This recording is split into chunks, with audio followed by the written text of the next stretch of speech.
નમસ્કાર વિદ્યાર્થી મિત્રો, આજે આપણે પર્યાવરણ વિષયમાં પાઠ 12 જો આ ખૂટી જાય તો નો આગળ અભ્યાસ કરીશું. તે પહેલાં આપણે આ પાઠમાં જે પણ અભ્યાસ કર્યો છે તેનું થોડું પુનરાવર્તન કરી દઈએ. આપણે કાલે અભ્યાસ કર્યો કે જેમાંથી ઉર્જા મળી રહે છે તેને ઉર્જાના સ્ત્રોત તરીકે ઓળખવામાં આવે છે. હવે ઉર્જાના સ્ત્રોત કયા કયા છે?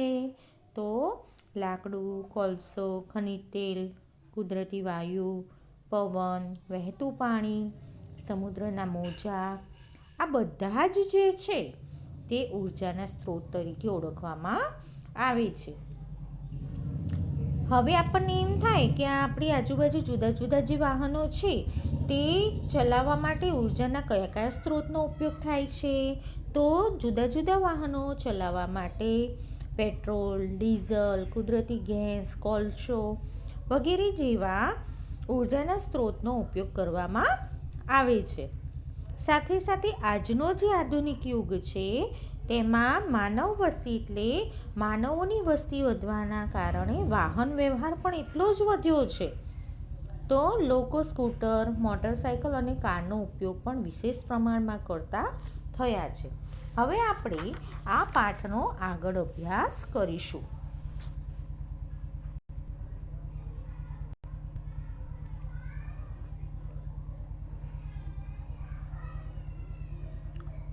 તેઓએ આગળ ચર્ચા કરી.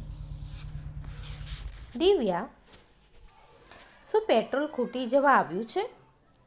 એટલે દિવ્યા હવે પૂછે છે કે શું પેટ્રોલ જે છે એ પેટ્રોલ ખૂટી જવા આવ્યું છે? પોસ્ટરમાં કહે છે કે પેટ્રોલ કાયમ રહેવાનું નથી. એટલે આપણે જે પોસ્ટરનો ગઈકાલે અભ્યાસ કર્યો તે પોસ્ટરમાં તો એવું કહ્યું છે કે પેટ્રોલ અને ડીઝલ છે એ કાયમ માટે રહેવાના નથી. કાકા, આપણે તેને જેટલું ઝડપથી કાઢીએ છીએ એટલું ઝડપથી તે બનતું નથી. તો હવે શું કહેવામાં આવે છે?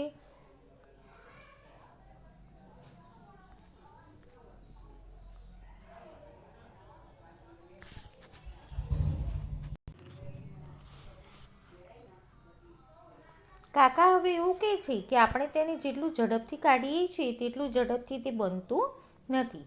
જમીનની અંદર તેને બનતા લાખો વર્ષો લાગે છે. એટલે કાકા હવે દિવ્યાને સમજાવે છે કે પેટ્રોલ, ડીઝલ જે પેટ્રોલિયમ પેદાશો છે તે પેટ્રોલિયમ પેદાશો જમીનની અંદર બનતા લાખો વર્ષો થાય છે. અબ્રાહમ, જો ઓઇલ ખૂટી જશે તો વાહનો કેવી રીતે ચાલશે? તો હવે અબ્રાહમ કાકાને પ્રશ્ન પૂછે છે કે જો ઓઇલ ખૂટી જશે તો આપણી આજુબાજુ જે વાહનો જે છે તે વાહનો કેવી રીતે ચાલશે?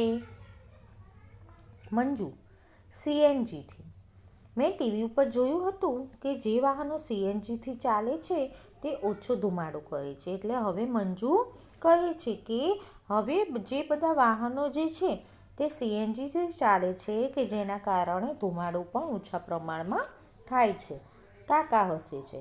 તે પણ જમીનની નીચેથી જ આવે છે. એટલે કાકા હવે કહે છે કે પેટ્રોલ અને ડીઝલની જેમ જે સીએનજી છે તે પણ જમીનની નીચેથી જ આવે છે.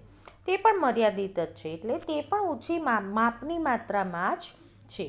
દિવ્યા, વાહનો ચલાવવા વિદ્યુતનો ઉપયોગ થઈ શકે છે. હવે દિવ્યા શું કહે છે કે જે પણ વાહનો જે છે તે વાહનો ચલાવવા માટે આપણે વિદ્યુત એટલે કે વીજળીનો ઉપયોગ પણ કરી શકીએ છીએ. મેં વિદ્યુતથી ચાલતી મોટરસાયકલ જોઈ છે. એટલે હવે તે અબ્રાહમને, તે કાકાને બધાને કહે છે કે મેં તો વિદ્યુતથી જ ચાલતી એટલે વીજળીથી ચાલતી મોટરસાયકલ પણ જોઈ છે. અબ્રાહમ, આપણે કંઈક કરવું જોઈએ. એટલે અબ્રાહમ શું કહે છે કે આપણે પણ હવે કંઈક કરવું જોઈએ. જ્યારે આપણે મોટા થઈશું ત્યારે મુસાફરી કેવી રીતે કરીશું? તો અબ્રાહમને હવે ચિંતા થાય છે કે આપણે જ્યારે મોટા થઈ જઈશું ત્યારે જો પેટ્રોલ, ડીઝલ કે સીએનજી જેવું કશું જ નહીં હોય તો આપણે મુસાફરી કેવી રીતે કરીશું? દિવ્યા, જો રસ્તા ઉપર વાહનો ઓછા થઈ જાય તો મારા દાદી ખુશ થશે. હવે દિવ્યા એવું કહે છે કે જો રસ્તા ઉપરના વાહનો ઓછા થઈ જશે તો મારા જે દાદી છે એ ખુશ થઈ જશે. તે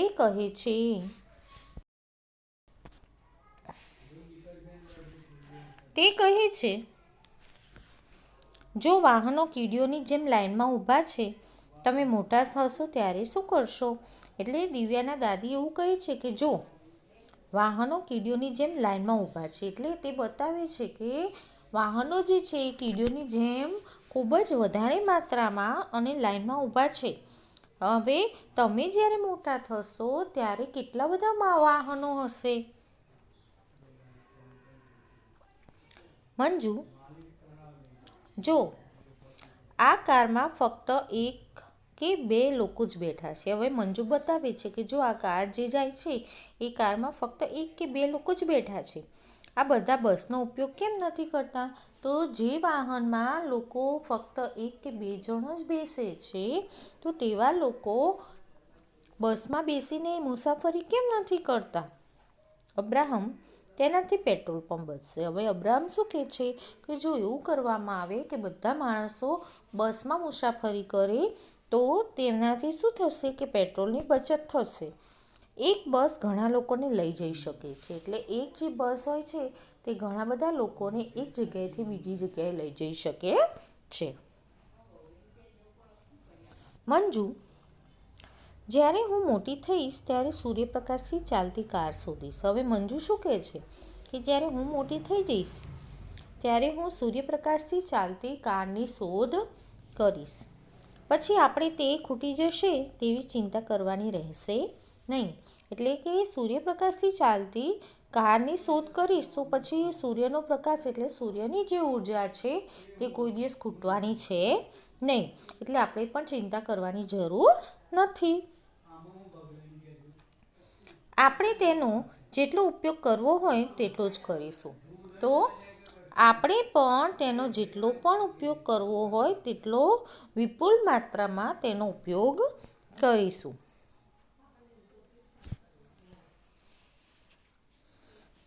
હવે વિદ્યાર્થી મિત્રો, તમને એવું થાય કે સૂર્ય ઉર્જાના જુદા જુદા ઉપયોગો કયા કયા છે? સૂર્યની ઉર્જા એટલે શું?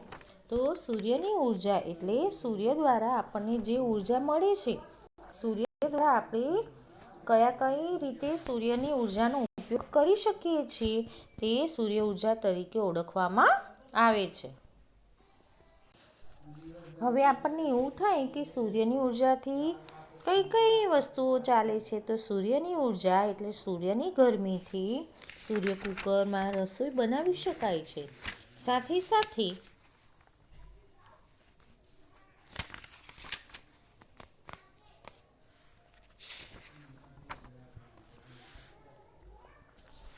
સોલર વોટર હીટર એટલે જેનાથી આપણે પાણી ગરમ કરી શકીએ છીએ. સોલર સેલ એટલે જે સેલ કે જેના દ્વારા વિવિધ ઇલેક્ટ્રોનિક એટલે કે જે વસ્તુઓ આવે છે તે વસ્તુઓનો ઉપયોગ આપણે કરી શકીએ છીએ. સાથે સાથે હવે તો સૂર્યથી ચાલતી ગાડીની પણ શોધ થવા જઈ રહી છે.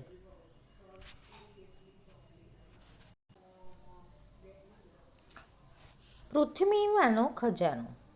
પૃથ્વીના પેટાળમાં ક્યાં ઓઇલ છે તે શોધવું સરળ નથી. એટલે પૃથ્વીનું જે પેટાળ છે તે પેટાળની અંદર ક્યાંથી આપણને ઓઇલ મળશે તે કેવી રીતે શોધી શકાય? તે સરળ નથી. વૈજ્ઞાનિકો તેને શોધવા ખાસ ટેકનિક અને યંત્રોનો ઉપયોગ કરે છે.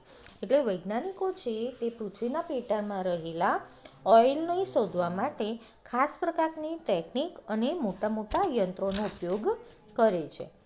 પછી પાઇપો અને યંત્રો દ્વારા પેટ્રોલિયમ ખેંચવામાં આવે છે. પછી શું કરવામાં આવે છે કે પાઇપો અને યંત્રો દ્વારા તે પેટ્રોલિયમ બહાર ખેંચી અને લાવવામાં આવે છે. આ ઓઇલ ગંધવાળું, જાડું, ઘેરા રંગનું પ્રવાહી છે. આ ઓઇલ કેવું હોય છે? ખૂબ જ ગંધવાળું, જાડું અને ઘેરા રંગનું હોય છે. તેની અંદર ઘણી બધી વસ્તુઓ ભળેલી હોય છે. તો આ ઓઇલની અંદર ઘણી બધી વસ્તુઓ ભળેલી હોય છે. તેને સાફ કરવા અને જુદું પાડવા રિફાઇનરીમાં મોકલવામાં આવે છે. એટલે આ ઓઇલ છે તેને સાફ કરવા માટે અને તેમાંથી વિવિધ વસ્તુઓ જુદી પાડવા માટે તેને રિફાઇનરીમાં મોકલવામાં આવે છે. તમે રિફાઇનરી વિશે સાંભળ્યું છે? તો વિદ્યાર્થી મિત્રો, હવે આપણને એવું થાય કે રિફાઇનરી એટલે શું? આપણે આ પેટ્રોલિયમમાંથી જ kerosene, diesel, petrol, engine oil, વિમાન માટે ઈંધણ મેળવીએ છીએ. તો આપણે જે ઓઇલ જમીનની અંદરથી બહાર કાઢ્યું છે તે પેટ્રોલિયમ રિફાઇન થાય ત્યારબાદ તેમાંથી kerosene, diesel, petrol, oil engine તથા વિમાન માટેનું ઈંધણ મેળવવામાં આવે છે. શું તમે જાણો છો કે એલપીજી, વેક્સ, કોલસ્ટાર, ગ્રીસ વગેરે પણ તેમાંથી જ મળે છે.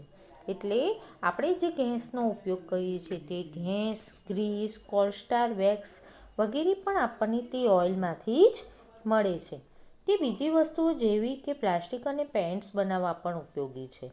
એટલે તે બધું જે છે તે બધું બીજી વસ્તુઓ જેવી કે પ્લાસ્ટિક અને પેન્ટ્સનો કલર બનાવવા માટે પણ ઉપયોગી છે.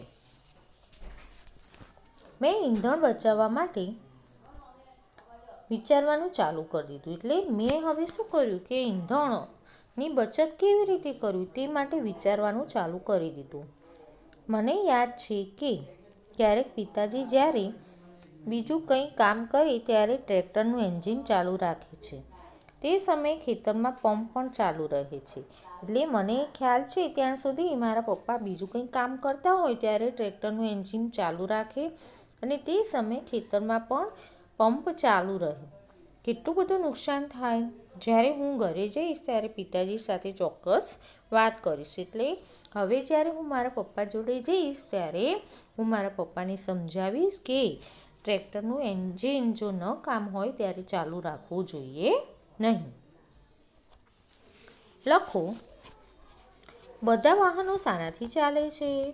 તો મોટાભાગના વાહનો પેટ્રોલ, ડીઝલ, સીએનજીથી ચાલે છે. થોડાક વાહનો વિદ્યુતથી તેમજ સાયકલ, પેડલ રિક્ષા જેવા વાહનો માનવ શ્રમથી ચાલે છે. જો વાહનોની સંખ્યા વધતી જશે તો કેવા પ્રકારની મુશ્કેલીનો સામનો કરવો પડશે? ઉદાહરણ તરીકે રસ્તા ઉપર ટ્રાફિક વધે. તમારા વડીલો સાથે વાત કરો અને તે વિશે લખો. તો જો વિદ્યાર્થી મિત્રો વાહનોની સંખ્યા વધતી જાય તો રસ્તા ઉપર ટ્રાફિક પણ વધે તથા હવા અને અવાજનું પ્રદૂષણ વધે. એટલે ધુમાડાના કારણે હવા પ્રદૂષિત થાય છે. સાથે સાથે હોર્નના અવાજના લીધે પણ અવાજનું પ્રદૂષણ વધે છે. તેનાથી લોકોનું સ્વાસ્થ્ય એટલે કે શરીર બગડે છે. પાર્કિંગની સમસ્યા ઊભી થાય છે. એટલે પાર્કિંગની સમસ્યા પણ સાથે સાથે ઊભી થાય છે. અકસ્માતોનું પ્રમાણ વધી જાય છે. જો વાહનોની સંખ્યા વધશે તો સાથે સાથે અકસ્માતોનું પ્રમાણ પણ વધી જશે. પેટ્રોલ અને ડીઝલની અછત ઊભી થાય છે. તો વાહનમાં ભરવા માટે પેટ્રોલ અને ડીઝલની શું થશે? અછત એટલે કે ખૂટી જશે. પરિણામે પેટ્રોલ અને ડીઝલ મોંઘું થશે. એટલે શું થશે કે ઓછા પ્રમાણમાં પેટ્રોલ અને ડીઝલ હશે તેથી તે વધારે મોંઘું મળશે. ભવિષ્યમાં પેટ્રોલ ડીઝલ પણ ખૂટી જાય. એટલે વાહનોની જો સંખ્યા વધી જાય તો ભવિષ્યમાં પેટ્રોલ અને ડીઝલ પણ ખૂટી જશે. મંજુએ કહ્યું, દરેક જણ શા માટે બસ વાપરતા નથી? તમે શું વિચારો છો કે લોકો મુસાફરી માટે બસનો ઉપયોગ કેમ નથી કરતા? તો હવે મંજુએ કીધું કે દરેક જણ જો બસ વાપરે તો ખરેખર પેટ્રોલ કે ડીઝલનો બચત આપણે કરી શકીએ છીએ. તો આ માટે તમે હવે શું વિચારો છો? તો વિદ્યાર્થી મિત્રો, જો બસ દ્વારા લોકો સમયસર પહોંચી શકતા નથી. મોટાભાગે લોકો મુસાફરી બસમાં કેમ નથી કરતા?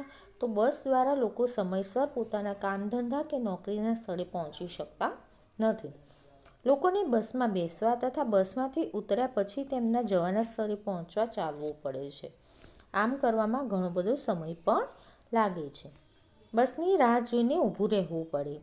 બસમાં ભીડ રહેતી હોય, ઊભા રહીને મુસાફરી કરવી પડે. નાની મોટી બેગ કે સામાન સાથે હોય તેવા સંજોગોમાં બસની મુસાફરી કંટાળાજનક લાગે છે. કે વિદ્યાર્થી મિત્રો, સાચી વાત છે ને? બસ કરતાં પોતાના વાહનમાં જવામાં સગવડતા રહે છે. એટલે જો બસનો ઉપયોગ કરીએ તો આપણને આ બધી તકલીફ પડે છે. પરંતુ જો પોતાનું વાહન હોય તો તેમાં તકલીફ પડતી નથી. પૈસા અને સામાનની સલામતી રહે છે. એટલે આપણી પાસે જે પૈસા અને સામાન રહેલો છે એ પણ સલામત રહે છે. તેથી અને સાથે સાથે સમયનો પણ બચત થાય છે. એટલે સાથે સાથે પોતાનું વાહન હોય તો આપણે ચાલવું પડતું નથી, બસ બદલવી પડતી નથી, તેથી સમયની પણ બચત થાય છે. વાહનોની સંખ્યા વધવાથી પડતી મુશ્કેલીના નિકાલ માટેના ઉપાયો સૂચવો. તો જે વાહનો છે તે વાહનોની સંખ્યા વધવાથી આપણને કઈ કઈ મુશ્કેલી પડવાની છે તેના નિકાલ માટેના ઉપાયો સૂચવો. તો નજીકના અંતરે જવા માટે પગે ચાલીને જવું કે સાયકલનો ઉપયોગ કરવો. જો આપણે હંમેશા નજીકના અંતરે એટલે ખૂબ નજીકના સ્થળે જવું હોય તો આપણે ચાલીને અથવા સાયકલનો ઉપયોગ કરવો જોઈએ. સાથે નોકરી કરનારા લોકોએ વાહન ભાગીદારી કરી એક જ વાહન પર નોકરીના સ્થળે જવું જોઈએ.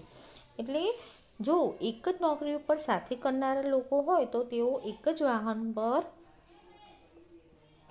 નોકરીના સ્થળે ભાગીદારી કરી અને જવું જોઈએ. એકલા જવા માટે વ્યક્તિગત કારનો ઉપયોગ ટાળવો જોઈએ. જો એક જ વ્યક્તિએ નોકરી જવાનું હોય તો તેવી વ્યક્તિએ કારનો ઉપયોગ કરવો જોઈએ નહીં. નોકરી કે ધંધા પર જવા જાહેર વાહનનો ઉપયોગ કરવો. એટલે નોકરી કે ધંધા ઉપર જવા માટે હંમેશા જાહેર વાહનોનો ઉપયોગ કરવો જોઈએ. ટ્રાફિકની સમજ વધારવા માટે ટ્રાફિક જાગૃતતા અભિયાન ચલાવવી જોઈએ. એટલે ટ્રાફિકના જે નિયમો છે તે નિયમોની સમજ વધારવા માટે ટ્રાફિક જાગૃતતા અભિયાન એટલે તેના કેમ્પો તથા પોસ્ટરો વિવિધ જગ્યાએ લગાવવા જોઈએ. જો આપણે ટ્રાફિક સિગ્નલની લાલ લાઇટ પર ઊભા રહેતા વાહનનું એન્જિન બંધ કરીએ તો તેનાથી શું ફાયદા થાય? તો આપણે જ્યારે ટ્રાફિક સિગ્નલ ઉપર હોઈએ ત્યારે લાલ લાઇટ પર ઊભા રહેતા વાહનનું એન્જિન બંધ કરીએ તો તેનાથી પેટ્રોલ અને ડીઝલની બચત થાય, અવાજનું પ્રદૂષણ ના થાય, ધુમાડાથી રાહત થાય તથા હવાનું પ્રદૂષણ પણ થતું નથી અને ઉર્જાના સ્ત્રોતોની બચત પણ થાય છે. તો વિદ્યાર્થી મિત્રો, આ વિવિધ જે વાતો છે કે પેટ્રોલ અને ડીઝલનો ઉપયોગ આપણે ઓછો કરકસરપૂર્વક કરવો જોઈએ તથા ટ્રાફિક સિગ્નલ ઉપર હોઈએ ત્યારે આપણે ટ્રાફિકના નિયમોનું પાલન કરવું જોઈએ. તો આ દરેક બાબતો એ આપણે આપણા જીવનમાં પણ ઉતારવા જેવી છે. હવે આગળના પાઠનો આપણે આગળના ભાગમાં અભ્યાસ કરીશું. ધન્યવાદ.